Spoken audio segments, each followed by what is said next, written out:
балалар, 3 сыныптың қазақ тілі пәні бойынша бейне сабақты назарларыңызға ұсынамын. Сабақтың тақырыбы түбір сөз және туынды сөз. Мақсаты негізгі түбірге жұрнақтар жалғау арқылы туынды сөз жасау, түбірлі сөздердің мағынасын ажырату. Ең алдымен сөз деген сөздің мағынасы не екенін ұғып алайық. Сөз дегеніміз түрлі заттың, құбылыстың, қимыл-әрекеттердің атауы. Енді осы сөздер құрамына қарай түбір сөз және туынды сөз деп бөлінеді. Түбір сөз дегеніміз, егер сөз одан әрі бөлінбейтін мағыналы бөлік болса, ол түбір сөз болып есептеледі. Мысалы, адам, кітап, дәрі, қой, оқу, балық секілді. Ал туынды сөз дегеніміз, осы түбір сөзге жұрнақ жалғану арқылы жасалған сөзді туынды сөз дейміз. Мысалы, адамдық, кітапхана, дәрігер, қойшы, балықшы, оқулық, оқушы және тағы сол сияқты. Енді балалар, жұрнақ дегеніміздің не екенін 2 сыныптан есімізге түсіріп жіберейік.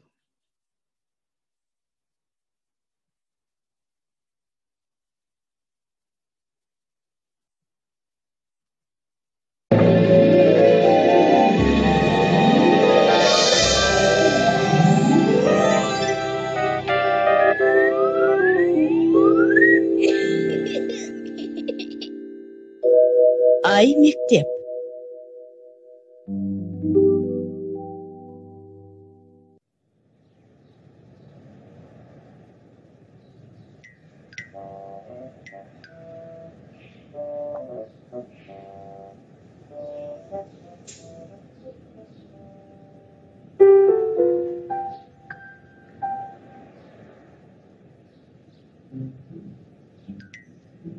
Асхана. Қарның ашты ма? Қазір үйге жетеміз. Анамыз ас әзірлеп қойған шығар? Әрине, тамақты үйден жемін. Біздің анамызға жететін аспаз бар ма? Айтыңызшы. Бүгін біз қосымшалар туралы сабақ өттік. Қалай аталушы еді? Жұрнақ пен жалғау ма? Я, олар өте қызық. Сөздің мағынасын өзгертетін қосымшаны жұрнақ дейді. Ол былайша белгіленеді. Мысалы, қой бұл үй жануары болады, оған шы жалғасаң, сол қойды бағып жүрген адам болып шыға келеді.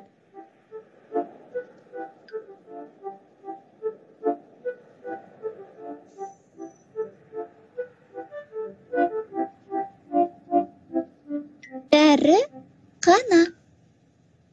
Ал дәрі сөзіне ерді қоссақ, дәрігер сөзі пайда болады. Дәрігер науқас адамдарды емдейтін маман.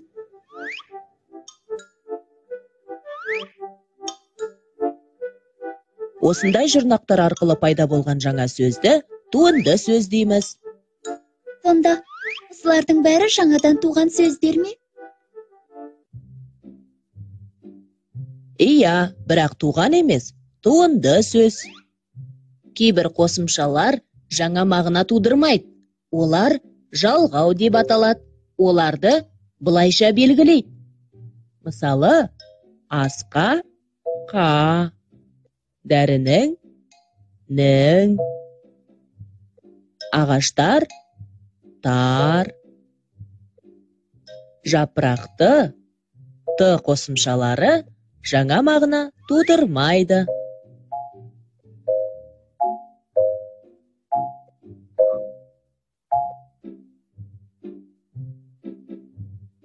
Сонда жалғау, ат айтып тұрғандай, сөздерге жалғанып, оларды бір-бірімен байланыстырады екен ғой.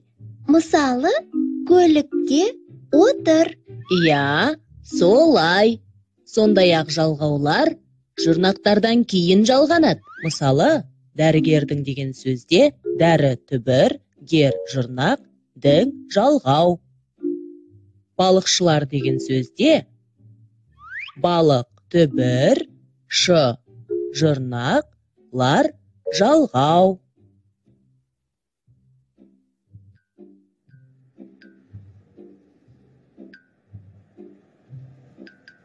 О, міне біздің автобус та келді.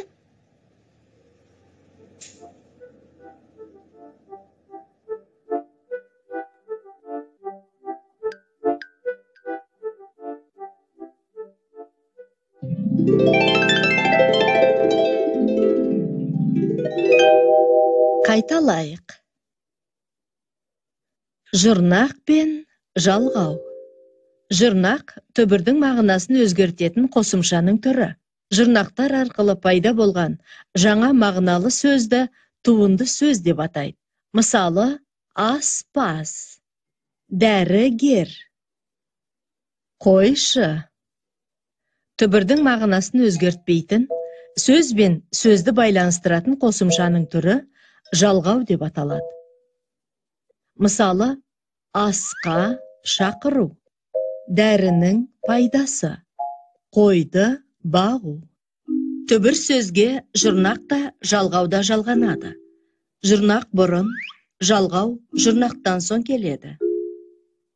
Мысалы, дәрігердің аспазға қойшы мен. Сонымен балалар, түбір сөзге жырнақ жалғау арқылы жаңадан туынды сөз жасауға болады. Мысалы, ас деген түбір сөзге паз жырнағын жалғау арқылы аспаз деген жаңадан туынды сөз жасаймыз. Достық, яғни достық деген жаңа сөз жасалды. Енді балалар, түбір сөзді жартылай доғалмен белгілейміз. Яғни сөзді сөз құрамына талдаған кезде түбір сөзді доғалмен, жырнақты жартылай үшбұрышпен белгілейміз. Мысалы, дәрі деген түбір сөз хана жырнақ. Балық деген түбір сөз ш деген жырнақ. Балалар, енді берілген түбір сөздер мен жырнақтарды сәйкестендіру арқылы жаңа туынды сөз жасап көрейікші. Ойлануға 1 минут уақыт беремін.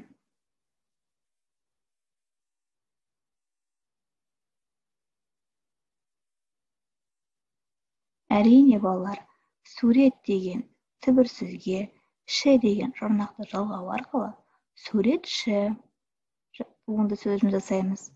Балшық, сол сияқты үйшік және жұмыскер деген жаңа туынды сөз шығады. Балалар, енді сендерге оқу тапсырмасы. Бұл тапсырманы дәптерімізге орындаймыз. Оқулықтың 82-ші бетіндегі 20-ші жаттығуды орындаймыз. Яғни беріліп тұрған астындағы жырнақтарға түбір сөздер ойлап табу арқылы жаңадан сөз жасаймыз. Балалар, тапсырманы орындау барысында сендерге сәттілік тілеймін. Осымен бүгінгі сабағымыз аяқталды. Сау болыңдар.